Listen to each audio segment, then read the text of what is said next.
Welcome to another episode of AiPRO over here.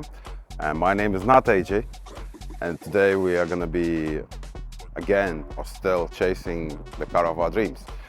And I want to talk about the Tesla that we have over here in the back. And a lot of videos and a lot of people are kind of not talking about this. And basically, all I've seen, I didn't see many interesting things. For example, I didn't see the burnouts, I didn't see the donuts being done with the car. Like, everyone is kind of quiet about this. And well, I'm sure the videos like that exist, but in the end of the day, I wanted to show you our way of how we drive the car, what we do with the car, and kind of give my opinions and expressions probably about and experiences on how is it to drive this car on the daily and everything. So let's get into it. Like, there's gonna be some things about like driving it around the city and driving around and showing you what does it feel like, and then there's gonna be more, let's say, interesting moments on it. And then we're gonna go back and show you what's the inside and what's pluses, minuses, and maybe some funny stories, funny things and all that. Hope you're gonna enjoy this, and just let's go in.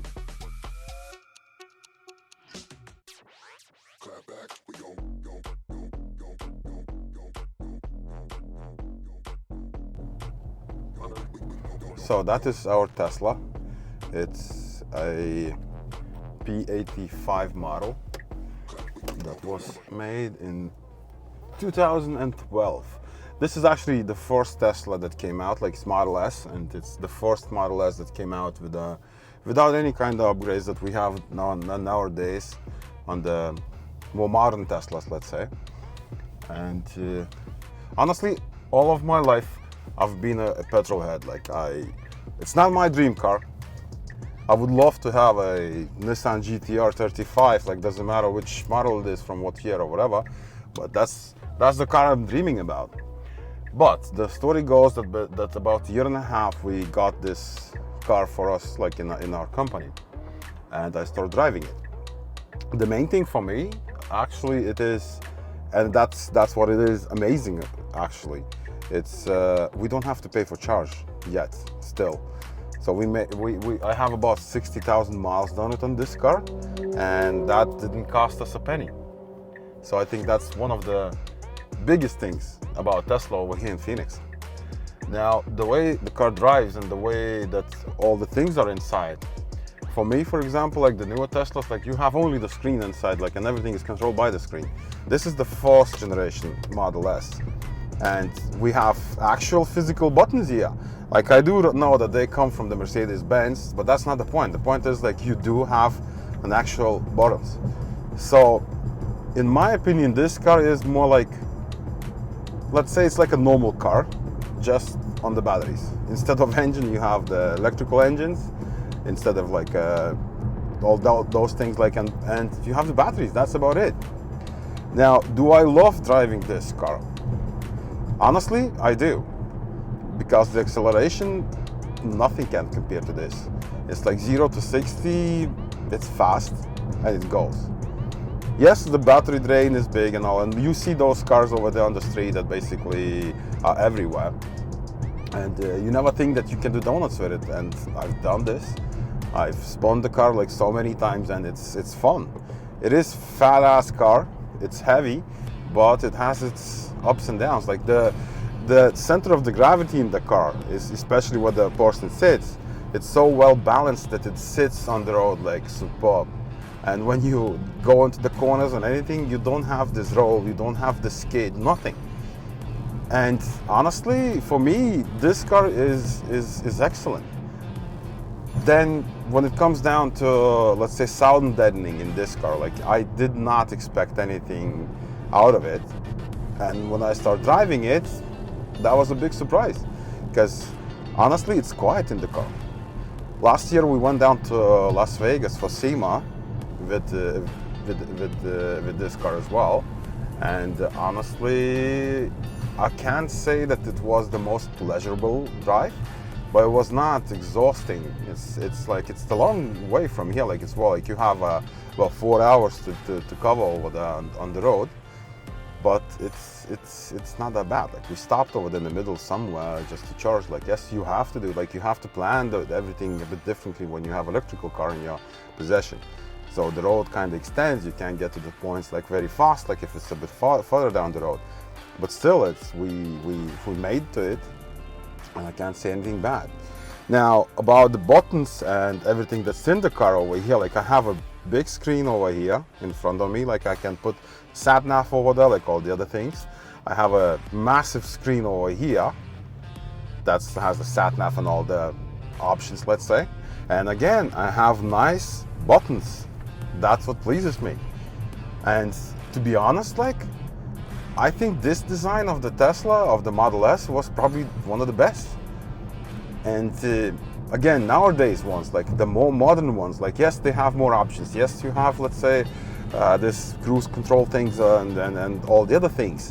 But for me, being a petrol head, most of the time you would be listening to the engine. You would be like, you would love the sound of it, smell of it, and everything that is related.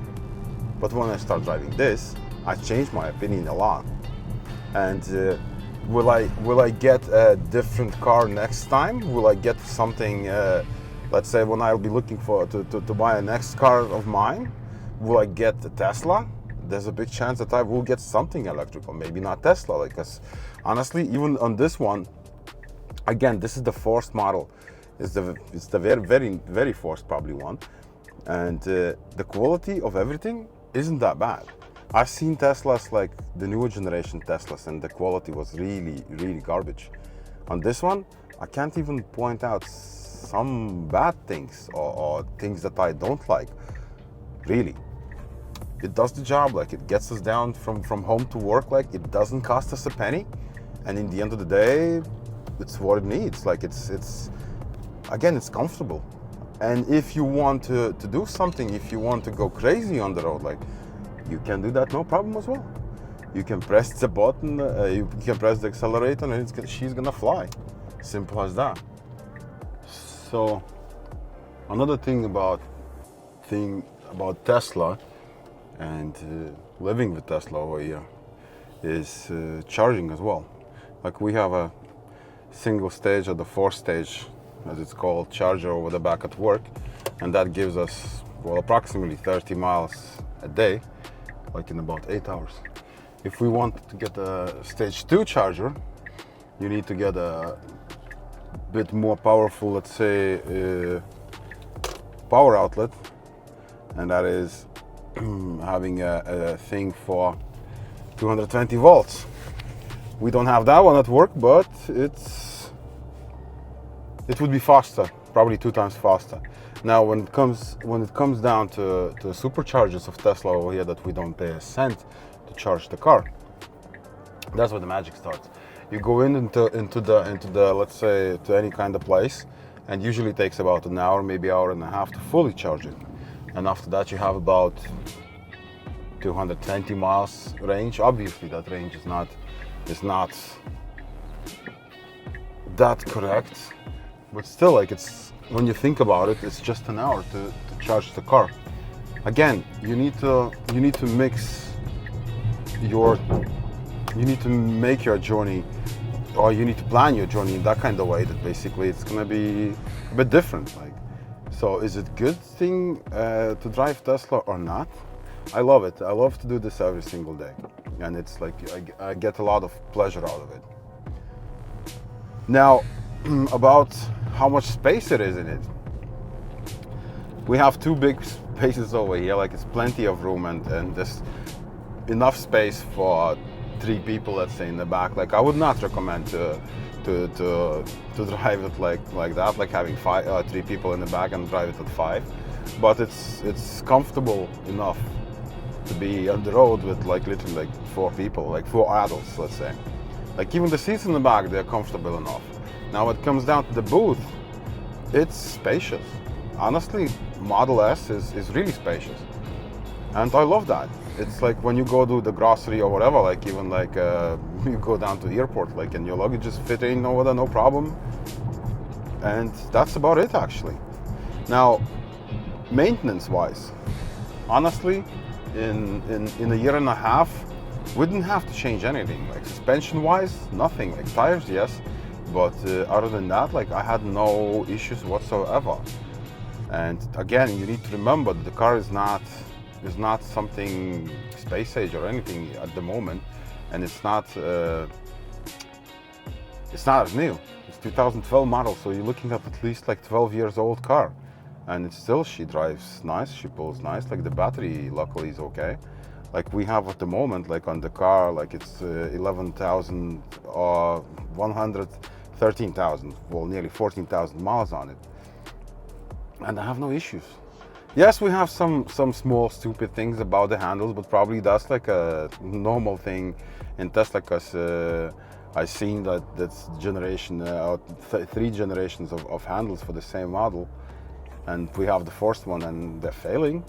But if you are DIY wise, let's say, like, and if it's not a sensor that opens up the doors exactly, you are it's kind of easy to change it. There's a lot of different manuals over there on YouTube as well to watch for people like doing it yourself, like, and it doesn't take too much time, to be honest. Like we've done 3 handles on it, and well, the passenger side door has the mind of its own. That handle is working sometimes it doesn't, but it's like we need to change it. That's to change the whole handle, because like we changed the sensors and the wires over there that goes down to the motor, but unfortunately it's the sensor that you can't change at the moment. Like it's that sensor and you can't do anything on it. The handle in the back, we changed everything, and that didn't help. Like we changed the small gear over there that goes on the motor, and it starts working, but it doesn't open. So just things living with Tesla. Now, would I recommend the car itself for people like basically, or for the daily drivers? Definitely.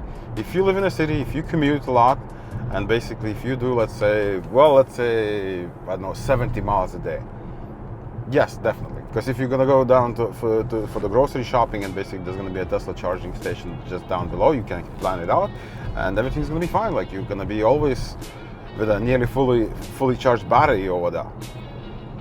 And again, air conditioned, works flawlessly. The views, or the basically the windows over here, like I have probably the best, in my opinion, probably one of the best experience in driving it, and basically seeing like the view of the road and everything. Like I drove a couple of cars in my life that I literally hated. It's like, for example, I hope that Alfa Romeo is not gonna sue me for this, but it's like Stelvio and Giulia. Those 2 cars, like for me, like yeah, they look nice, yeah, they drive nice as well.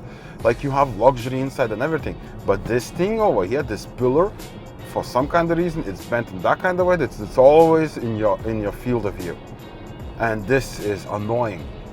Like for example, even like Stelvio itself, like it's like when you put the hand on the door over there, like there's a small gap because the door is a bit further away from you, and it's not comfortable. You have to lean. Over here, I have nothing like that.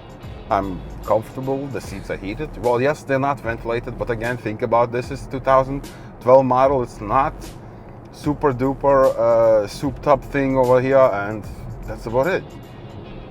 And that's another thing, as I said, that I love is that it has the physical buttons everywhere.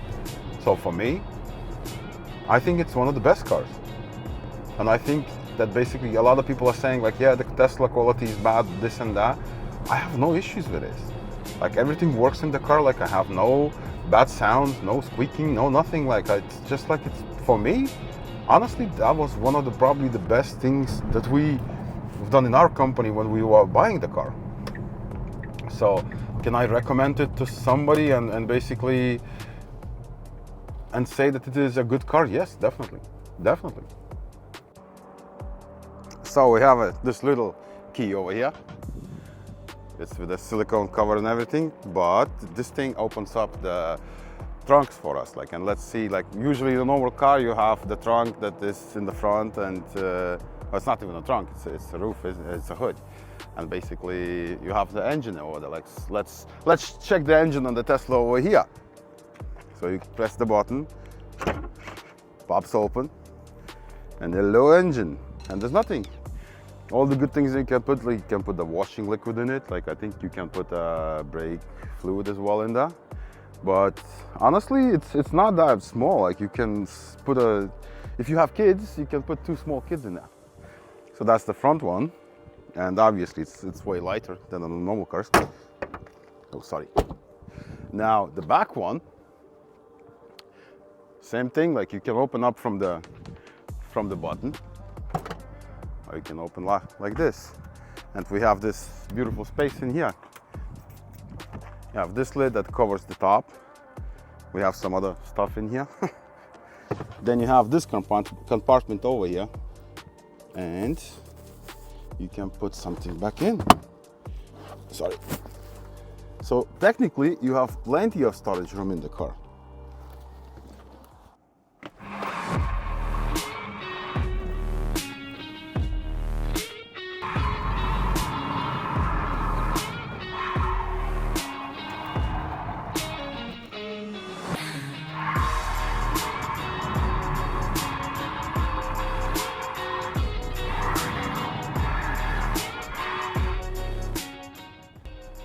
So you liked that, didn't you?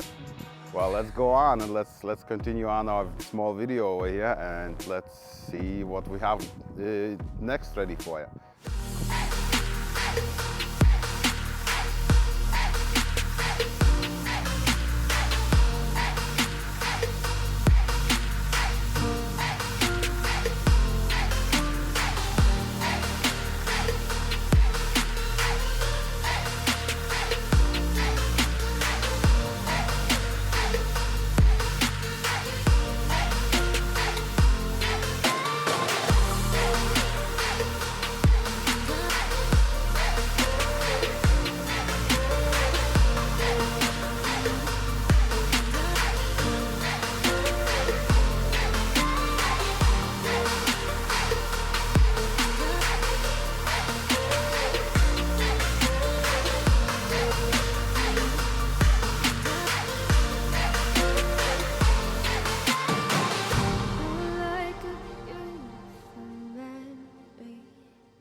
Well, I hope you like this episode over here. Like, we do our best.